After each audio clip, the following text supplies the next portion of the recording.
Cet été, Et Patati et Patata revient à l'antenne du 1410 AM, le seul endroit de la programmation de la radio où il est possible d'écouter ou de réécouter une entrevue diffusée plus ou moins récemment, Et Patati et Patata, animé par Mémine Alexandre Jacquet tous les dimanches de 10h à midi. Cette tranche de l'horaire de CEPAM a la vertu de rassembler ce qui ne se ressemble pas forcément et vous permet de vivre un moment de radio magique.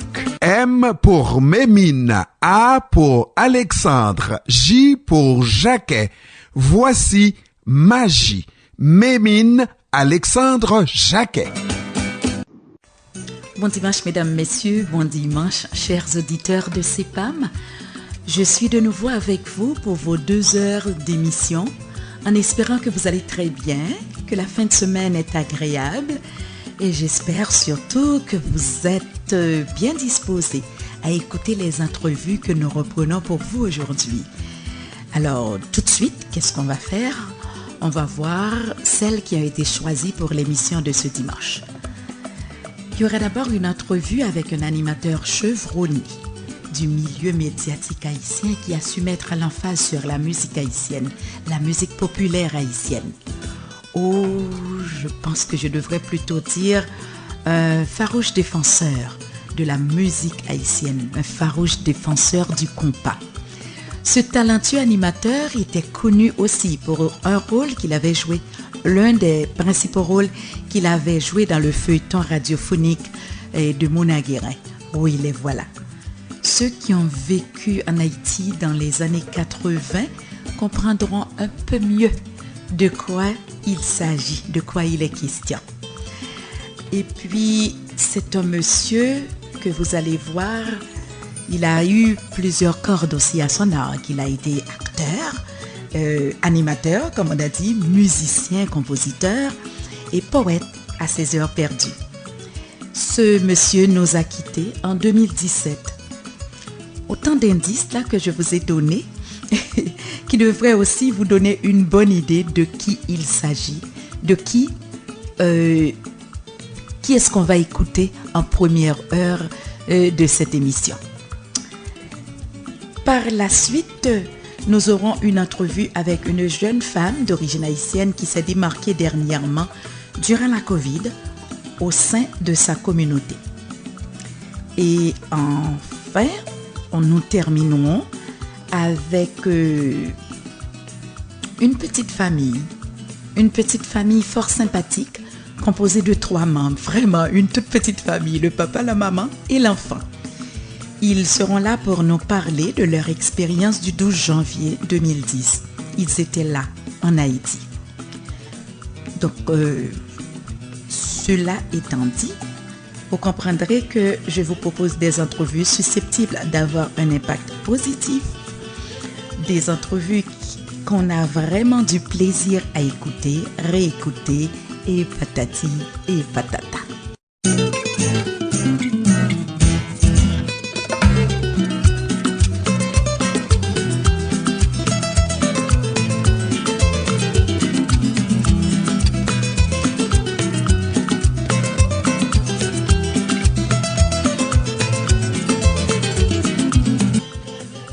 La première entrevue a été réalisée à l'émission Accord d'artistes Culture en Cœur, animée par Henri Salgado. Henri Salgado rencontrait cet animateur aguerri, cet amoureux fou de la musique populaire haïtienne, Joseph Damas Jr., plus connu sous le nom de Joseph Damas, surnommé affectueusement avec le temps par le public Joe Dams. Joe Dams est considéré comme l'une des plus belles voix de la radiodiffusion en Haïti. Il connaît le compas direct comme le fond de sa poche. Très éloquent, il en analyse l'évolution avec maestria, au point de mériter le respect de tous dans le domaine.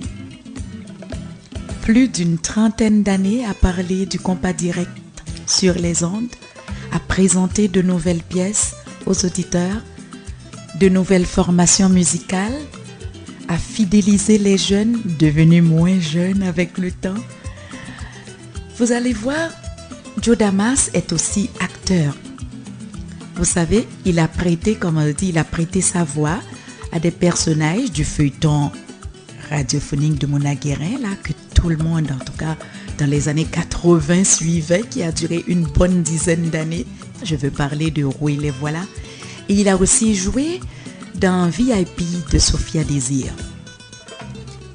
Alors, je résume en vous disant que Joe Dams, c'est plus de 3 décennies consacrées à la culture haïtienne, consacrées à la promotion de la musique, particulièrement de la musique populaire, comme je vous ai dit tantôt, le compas direct. Au lendemain de son décès, et je pense au lendemain de son décès en 2017,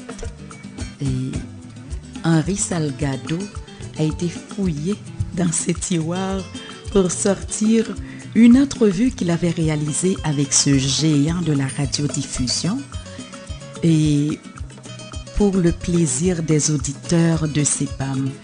Et aujourd'hui, je pense qu'en la rediffusant, je suis certaine que ça va plaire encore à beaucoup d'entre vous, sinon à tous. Écoutons Joe Dams au micro d'Henri Salgado. Laissez-moi au moins le soin de dire bonjour à nos amis. J'espère qu'ils vont me faire une petite place dans leur intimité aujourd'hui. Et cela nous fait toujours plaisir, un plaisir qu'ils partagent sans doute lorsque la cabine de pilotage est partagée avec un grand, n'est-ce pas? Et merci. Alors voilà, 20 ans, il commençait. Est-ce qu'il savait déjà tout jeune qu'il allait se jeter là-dedans, tête baissée, dans la communication, plus précisément dans la radio? Bon, je crois que j'ai eu un terrain de prédilection puisque j'ai passé des années dans le marketing, dans les ventes. Et j'ai travaillé avec une compagnie américaine, la Johnson & Johnson, qui avait une filiale, la Auto Pharmaceutical Corporation. Et j'ai eu donc à lancer certains médicaments, parce que c'était les produits pharmaceutiques, comme par exemple le Tylenol bien connu. Bon, c'est votre serviteur qui a eu le bonheur, le privilège de lancer ce médicament en Haïti. Bon, alors là, on se demande, puisqu'on parle de radio, puis moi je parle de médicaments. Eh bien, j'ai passé quelques bonnes années dans les produits pharmaceutiques à visiter les médecins tous les jours. J'avais la bagatelle de 200 quelques médecins à voir tous les mois, un peu à Port-au-Prince, dans la province, tout ça. Et je disais que c'était le tremplin de prédilection pour la pratique, puisque ça me donnait une pratique de tous les jours, de parler. Et au fait, on ne parlait pas à n'importe qui, on parlait à des professionnels, et on sait bien qu'en Haïti, on est assez tatillon sur les bords, quant au style, etc. Donc, ceci dit, ça a été en quelque sorte mon tremplin d'essai, hein, avant de me jeter dans la radio. Et puis, c'est arrivé comme ça, tout bonnement, un jour qu'un ami de vieille date de retraité mémoire, malheureusement Antonio Loradin, qui était à Radio Métropole, dans la section sportive, et puis il faisait le by night, d'autres fois Métropole by night, et puis il voulait me persuader que je pouvais faire de la radio. Moi, je trouvais que j'avais une voix horrible, une voix de fausset, tout ça. Et puis, bon, je trouve que j'ai commencé K1KA, et il paraît que, comme tu l'as si bien dit tout à l'heure, mon cher, ça n'a pas pris trop longtemps pour me faire connaître, que les gens commencent à m'apprécier. Voilà, c'est tout ce que je peux dire dans ce sens-là. Alors, je note au passage 2 points assez importants. D'abord, ce devoir, n'est-ce pas, en marketing, de communiquer avec les autres. Donc, le goût de la communication dans un premier temps. Mais du même souffle, je dois dire qu'il y avait la publicité, car il fallait présenter ses produits. Est-ce que quelque part, on se disait, disons même en avant-pensée, la radio, c'est un bon médium pour vendre ses produits?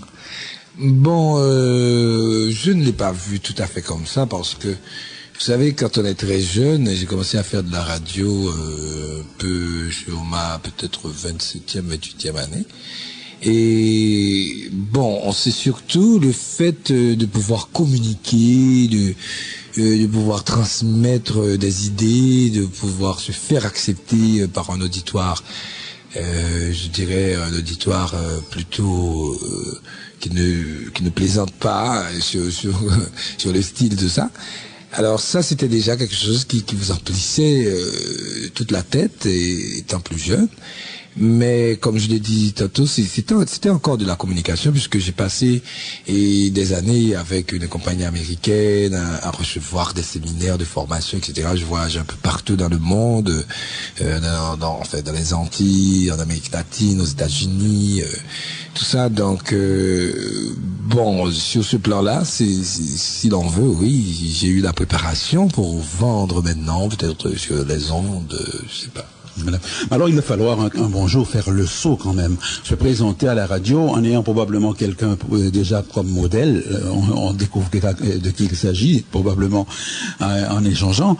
Mais un bon jour, on va cogner à une porte ou bien on nous appelle. Comment cela se passe-t-il? Bon, comme je l'ai dit, j'avais mes petites entrées et sorties, par exemple, à Radio Métropole où j'ai fait mes débuts, puisque je n'ai pas fréquenté 36 radios. J'ai commencé tout bonnement à Métropole, et où j'avais des amis qui m'ont un petit peu encouragé, qui me disaient que bon, tu peux y aller, tu peux le faire, et tu as le bagou pour tout ça. Et bon, ça a commencé de manière tout à fait anodine, puisque je travaillais très bien dans mon métier de marcheur de produits pharmaceutiques, et je gagnais très très bien ma vie avec tout ce que ça comporte d'autres petits privilèges comme les voyages un peu 2, 3 fois, 4 fois l'année. Donc je ne voyais pas, il n'y avait pas une fin en soi, où je voyais plutôt l'aspect argent, tout ça, mais je me dis que on a commencé comme ça, et puis sans trop me prendre au sérieux, hein, et puis il se trouve que j'ai passé quelques, je sais pas, 3 mois ou 4 à faire le by night de Métropole, tous les soirs de 10h du soir à 6h du matin. Il fallait y passer, puisque c'était une très bonne école qui vous apprenait d'abord la discothèque et qui complétait votre culture musicale d'une certaine manière. Alors, j'en suis très fier d'ailleurs, puisque tout le monde, on est passé par là, Bob Lemoine, Clarence Renoir, enfin, on est tous passés. Et c'est une école, justement, de formation pour, vous avez tout le temps, toute la nuit, avec un auditoire peut-être de moindre importance, vu l'heure, mais alors, c'était notre terrain d'entraînement, quoi. Et puis je me suis vu offrir une émission de hit parade de la musique haïtienne au moment où Jacques Jean-Baptiste, qui l'animait avant, on dit toujours à tort que j'ai été l'initiateur de cette émission Ten Top qu'organisait Métropole. Maintenant, il faut rétablir la vérité historique.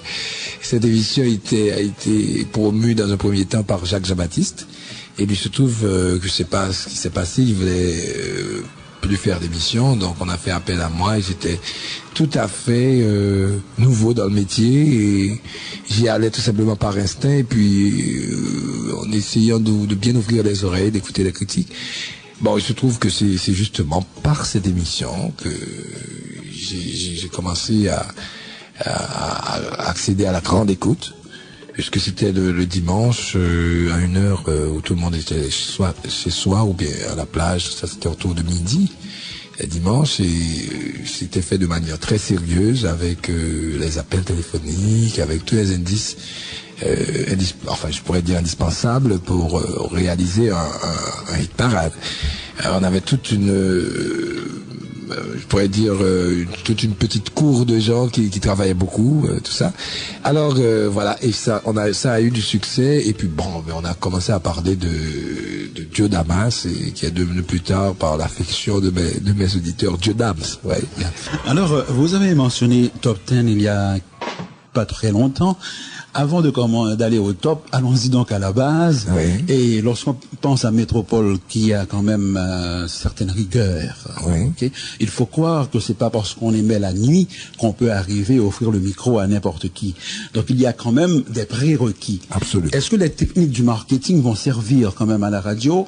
Est-ce que déjà pour vendre les produits pharmaceutiques ou autres, on avait déjà suivi des cours de diction ou des cours de présentation de produits, savoir quoi dire pendant combien de temps, et tout cela, tout ce bagage que nous apportons avec nous, rendu quand même devant un micro où l'on ne compte plus le nombre d'auditeurs. C'est ça, mais alors il faut dire aussi que cette formation, je l'ai acquise en anglaise, donc Je ne faisais pas tout de suite la relation dans ma tête, mais c'est certain que j'ai eu une très bonne formation de vendeur, formée justement par une des plus grosses sociétés américaines, la Johnson & Johnson. Et bon, on s'est aperçu que justement il fallait mettre en pratique des principes qui étaient établis par des têtes qui s'étaient penchées longtemps sur la question. Donc il se trouve que, comme je l'ai dit tantôt, c'était aussi un tremplin pour moi puisque avant tout au micro on se vend, avant tout on vend son émission, on vend une manière de voir, je sais pas. Et si on a des adeptes, ça tient aussi de la manière de dire les choses. Et pour ce qui est de la diction, j'ai fait un peu de théâtre. D'ailleurs, dans ma carrière radiophonique aussi, j'ai participé à ce chef-d'œuvre, je m'excuse de le dire moi-même, de Mona Guérin, Roy les voilà, un théâtre radiophonique qu'on appelle généralement un soap opera, et qui a duré quelque chose comme 7 ou 8 années. Et je sais qu'il y a des auditeurs qui peut-être vont se retrouver quand je dirais que c'est du genre Linda et ses amours qu'on écoutait il y a peut-être 40 ou 50 années, ou même un peu moins, sur Radio Commerce en Haïti. Donc c'était une sorte de radio de théâtre extrêmement élaboré, avec bruitage, avec... je crois que les acteurs, ça valait la peine. Hein. Alors, ceci aussi, en dehors d'autres opportunités que j'ai eues de pratiquer un peu d'art, de théâtre, tout ça, un peu contribué à l'addiction, j'imagine. Est-ce qu'il faudrait dire que les meilleurs animateurs de radio sont ceux qui ont fait du théâtre? Bon, généralement, c'était un prérequis autrefois, parce que à entendre parler les anciens du métier, il fallait au moins avoir un diplôme d'art dramatique pour passer derrière un micro. Alors moi, comme je l'ai dit tantôt, j'ai eu des années de pratique en visitant des médecins, et il fallait vraiment posséder sa matière, il fallait avoir le langage technique. Je vais parler pour les produits pharmaceutiques par exemple, mais l'addiction aussi devait suivre, puisque quand même, peut-être que j'ai eu dès le départ un petit peu plus d'aptitude qu'un autre pour m'exprimer et tout ça, mais je crois que ça doit être ça, puisque je n'ai jamais connu de difficulté quant à la direction des radios métropoles, pour que je ne sais pas, est-ce que c'est à vue de nez qu'un vieux de la vieille comme Herbie Widmayer, voyez, il m'a au pifomètre, jaugé, et puis il m'a fait confiance, et puis finalement il a vu qu'il n'a pas été déçu, et je lui dois beaucoup en ce sens, parce que il nous a beaucoup appris les petites ficelles du métier, et à entendre les auditeurs, il paraît que ça marche, quoi. Alors, en levée de rideau, l'acteur prend place et l'homme disparaît. Est-ce que lorsque le signal s'allume à la radio, c'est encore l'acteur qui prend le dessus? Ça, j'ai eu à gérer cette dualité pendant longtemps, parce qu'il y a des gens qui ne me connaissaient pas, comme, je sais pas, il s'agit peut-être d'un groupe d'âge ou un groupe social, je ne sais pas, mais qui ne me connaissaient pas en tant qu'animateur de musique et d'émission, mais qui me connaissaient plutôt comme acteur, parce qu'ils suivaient religieusement l'émission Roy les voilà. Alors, dans cette émission, je jouais le rôle d'un jeune et riche avocat qui serait sur le point de perdre sa femme, qui reprend une longue maladie depuis quelque temps, et puis finalement, je me retrouve veuf, et la jeune Colette Mérien, et tout ça, et je la rencontre, elle est dans le métier aussi de la basoche quand même, et de toute manière, et c'est comme ça que ça commence, et il paraît que ça a créé des passions, il paraît que dans le feuilleton, Colette était quelqu'un d'assez inaccessible par les hommes, parce que on voyait promener, genre très studieuse, sérieuse, jusqu'à l'université, qui ne pense même pas avoir un petit ami, tout ça. Donc ça a tapé dans l'œil. Maître Rocher, c'est le nom, c'est le rôle que j'incarne dans Roy Neverland. Alors voilà, donc ces gens ont suivi les méandres de ces amants, je dirais un petit peu tumultueuses du début, et puis les drames, et puis je crois aussi que on doit se découvrir devant le grand talent de Mona Guérin, qui, je pense que en un siècle comme... Alors, on me permettra cet égard pour quand même ne pas fermer la page sur cet acteur que moi je découvre, parce que le feuilleton Roy les voilà m'est parvenu jusqu'ici de par sa renommée. Mais je n'y sais rien, je n'y sais goutte, et ça me manque honnêtement, parce que la plupart des gens à qui je parle qui disent « Connais-tu ce feuilleton ?» Pas du tout, mais on m'en attendit que réellement cela excite davantage ma curiosité. Alors, cet acteur, est-ce qu'il a été à l'école de Corneille, de Molière et autres, ou bien strictement le théâtre haïtien, je ne dirais pas genre comédie à la Languichat, ou bien... Non, disons que j'ai, comme tout le monde, j'ai eu ma formation classique, j'ai toujours eu ma mère, ancienne élève et pensionnaire, elle le disait toujours avec fierté de cette Rose de Lima, des sœurs de Nalu, et à qui je dois beaucoup mon amour de la lecture, mon amour de fouiller, de chercher, puisqu'elle a toujours encouragé cette tendance. Alors je crois que comme tout le monde, j'ai connu Corneille, tout ça, mais je n'avais pas en tête d'être un homme de théâtre. L'occasion s'est présentée, et puis Mona Guérin, qui généralement a l'œil, a le coup d'œil, m'a assuré, et malgré mes protestations des débuts, que je ferais l'affaire, qu'elle avait étudié un rôle pour moi, tout ça. Et bon. Comment est-ce qu'elle vous a découvert? Bon, et là, je crois que souvent on dit que l'habit ne fait pas le moine, mais je crois que ça avait aidé un petit peu, puisque à cette époque, je travaillais justement, j'étais dans les produits pharmaceutiques, et je travaillais toujours en costume de ville. Alors, et puis ma serviette ou encore ma valise de démarcheur, tout ça. Donc elle me trouvait tirée à 4 épingles, et souvent elle plaisantait, elle disait « Oh là là, on dirait un ministre qui part pour son bureau ». Alors, ou un avocat fortuné, je sais pas. Et puis un jour, comme ça, elle me dit, bon, et depuis lors, elle m'appelle maître. Elle me dit, maître, je crois que j'ai trouvé le rôle pour toi. Ça t'ira comme un gant, etc., etc. J'étais vraiment renversé. Je dis, mais Mona, tu n'y penses pas sérieusement, moi. Tu me le disais, mais je n'y croyais pas vraiment. Elle me dit, mais non, je te remarque, je te suis, je vois ton bagou, ton allant, je sais de quoi je parle. Je suis un metteur en scène, je sais de quoi je parle. Donc, laisse-moi faire mon travail. Et puis, contente-toi de me faire confiance. Et ben voilà, et je lui ai fait confiance, et j'ai pas regretté, puisqu'il paraît que ça a marché. Alors, il faut se demander qui de l'acteur, du vendeur ou de la dramaturge a mis l'autre en boîte. Ah ben oui, il paraît que Mona finalement m'a mis en boîte, puisque je n'y croyais pas vraiment. Et elle m'a peut-être fait découvrir des talents latents, cachés que j'avais, parce que je me consacrais plutôt dans mes jeunes années à la musique, puisque j'aimais beaucoup la musique. Il y a une tranche de ma vie où j'ai évolué un peu avec les Schleu, où j'ai même composé pour eux, tout ça. Et une pièce en particulier. Et par exemple, il y a une musique qu'on appelle À l'aventure, qui est sur l'album 6e anniversaire. Chérie, en allée. C'est bien ça, c'est une de mes compositions. Chérie, en allée, en allant à l'aventure.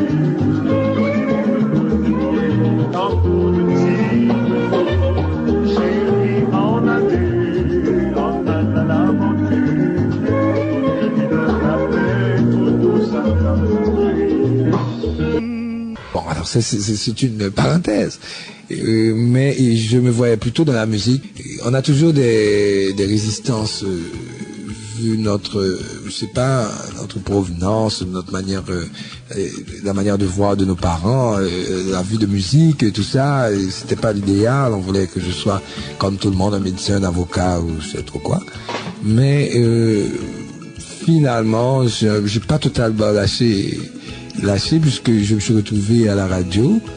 Et c'était encore pour promouvoir de la musique haïtienne, et parce que je sais comment on m'a un petit peu bombardé autrefois, à l'époque où Félix Lamy était vivant aussi.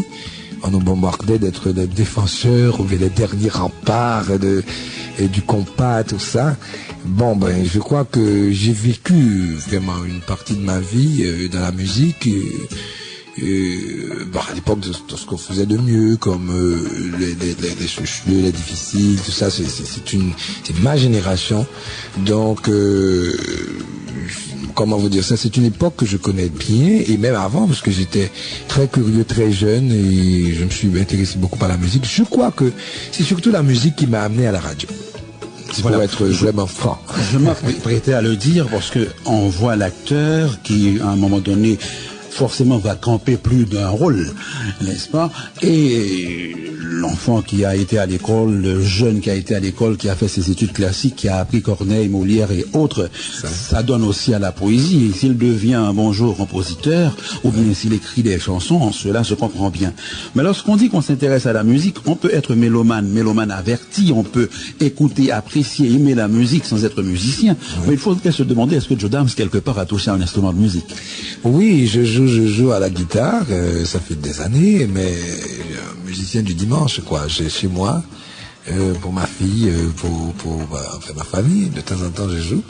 Et je tâtonne un petit peu du piano aussi, la guitare basse, et puis la percussion, puisque j'ai été aussi, petite parenthèse, j'ai été aussi musicien du groupe Choupa Choupa autrefois. J'étais batteur du groupe Choupa Choupa, donc percussionniste, batteur, et ensuite déjà je m'intéressais à la guitare. Autrement dit, je crois que si j'ai eu quelques succès dans mes émissions de radio, je crois que ça tient aussi du fait que je connais bien certaines époques de notre musique. Et en plus, quelques rudiments de connaissances de la musique.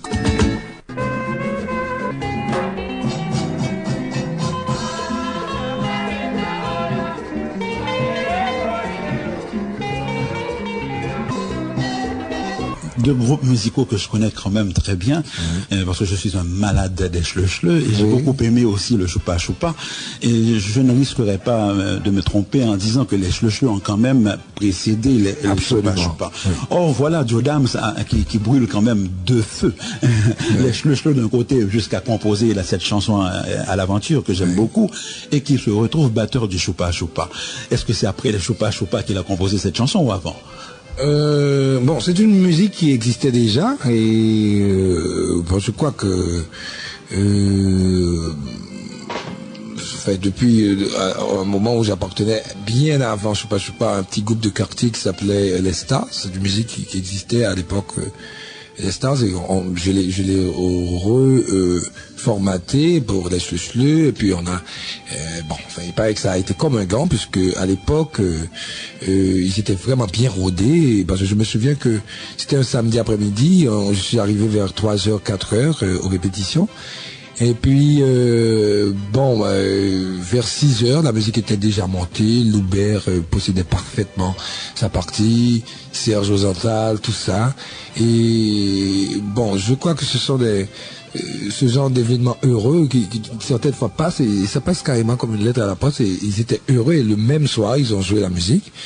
Et récemment, on a eu, il y a quelques 2 ou 3 années, un comeback des Schleu en Haïti qui a été organisé à Taraz, un club extrêmement huppé du côté de Boutillier, et dont j'ai eu l'honneur d'être le maître de cérémonie. Et ben ils m'ont fait la surprise, ils avaient monté la musique en cachette, et puis ils m'ont fait la surprise, moi, maître de cérémonie, Zoul m'arrache le micro et annonce la composition de Joe Dams. Donc ce qui m'avait quand même, j'étais très sensible à cette attention. Alors, c'est pour vous dire que ce qui vous a tiré quand même quelques larmes, j'imagine. Oui, pourquoi pas. On a su garder à l'intérieur ou pourquoi pas. Parce que quand même, c'est des souvenirs d'une jeunesse vivace de l'époque, d'une jeunesse encore naïve, dans une Port-au-Prince où les jeunes, on s'occupait pas de politique, on s'occupait surtout d'aller à l'école et d'avoir de bonnes vacances, et puis c'est pas moi, et il y avait quelque chose, une sorte de candeur dans tout ça, et qu'on retrouve et qu'on regrette aujourd'hui. On se plaît à dire souvent à bord du train de l'art que nous écrivons l'histoire. Et en disant Loubert a monté la chanson, cela nous dit tout de suite que c'est l'après Tony Moïse. Oui, absolument. Voilà, donc c'est après Choupa Choupa. Oui, c'est ça, parce que oui, toi tu ne perds pas le nord. Hein. Non, pas du tout. C'est ça. C'est pas pour rien que je suis au nord. Oui, mais c'est ça. Il y a eu d'abord les Stars. C'était parce que moi je suis un ancien élève du Canado. C'était le petit orchestre de l'école. Qui était à l'époque Jean 23 au bicentenaire, et je suis de la première promotion au Canada. Et après c'était les Choupa Choupa, et après Choupa Choupa c'était les Chouch. Voilà. Alors c'est donc cette aventure des Stars qui va mener Chouch à l'aventure, et c'est sur cette aventure va mener aussi Joe Dams à la radio. Le voilà donc armé du mercaticien qu'il est. Il connaît déjà la communication parce qu'il est acteur. Il est en quelque sorte, pas en quelque sorte, il est musicien, il touche à plusieurs instruments, il a même joué au sein du Choupa Choupa, il se retrouve à la radio défenseur du compas. Alors, il a toutes ses lettres de noblesse, et le voilà maître derrière son micro, défenseur acharné de la musique haïtienne et précisément du compas. Est-ce que vous allez faire fi des autres styles musicaux, parce qu'il fallait défendre le compas du bec et des ongles, ou bien de ça et là, de temps à autre, sur votre top 10, il y avait d'autres styles qui y passaient? Non, absolument.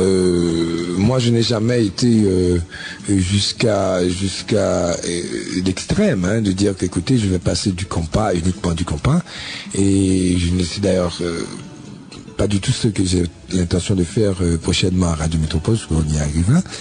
Et non, on regardait quand même une fenêtre ouverte sur les autres cultures, hein, écoutez, mais je donnais la priorité à notre musique populaire, parce que on se souvient bien qu'à une époque, elle était menacée et par la musique antillaise, par les Gramax, Aiglon, etc., puisque c'était tout à fait le plagiat carrément. Les jeunes ne se donnaient plus la peine de faire des efforts, et puis tout le monde aimait peut-être jusqu'à Kassav. Hein.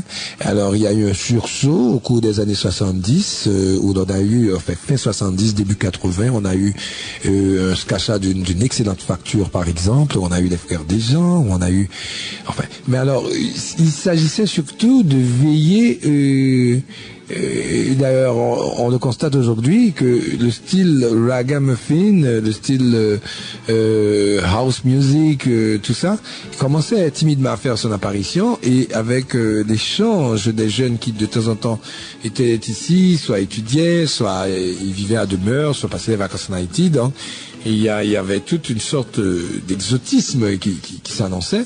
Alors on a un petit peu veillé au grain, et puis avec le ten top, c'est vrai qu'il s'agissait de musique haïtienne uniquement qui passait à ce ten top, puisque nous pensions qu'à ce moment-là il fallait donner un coup de pied dans la fourmilière et faire bouger les choses, surtout après la chute du régime du Valier, parce que par exemple du côté de Métropole, on a eu l'idée de faire une émission que j'animais avec Florence Dufort à l'époque en duo.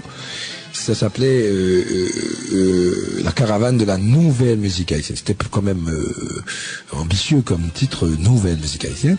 Mais on se disait bien qu'on allait assister à une certaine éclosion, un certain foisonnement après cette sorte de libération entre guillemets politique. Donc je crois que dans tous les compartiments de notre culture, on allait sentir un peu une certaine vitalité. On n'avait pas tort, et c'est de là que sont issus des Émile Michel, des Bito Varouba, des Boukman d'expérience, tout ça.